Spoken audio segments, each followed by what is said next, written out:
ያኔማ ድሮ አምላኬን ሳላውቀው አሕዛብ ከተባሉት ተቆጥሬ ሳለው በፈጣሪ ፋንታ ፍጡሩን እንዳመልክ ለፍርድ እሳት ከሆኑት መካከል እንደሆን ነበረ መንገዱ ለአይሁዶች የሆነ አሕዛብ ለተባለ ዕድል ያላስቀረ።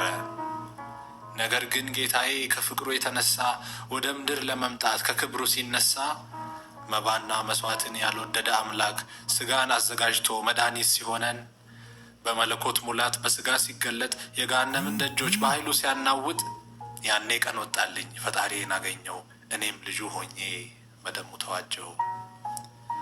በጉ ታርዶልኝ በደሙ የተገዛው ዓለም ሳይፈጠር በሐሳቡ ያለው በዓይኑ ገብቼ ዕቅድ የወጣልኝ ኃጢአቴ በመስቀል የተጠረቀልኝ ሳላውቅ የታወቅኩኝ ሳልመርጥ የተመረጥኩ መዳንን ያገኘው እጅጉን የታደልኩ እኔማ ውድ ነኝ በዋጋ የተገዛው የራሴ እንዳልሆን በፍቅሩ የተገራው።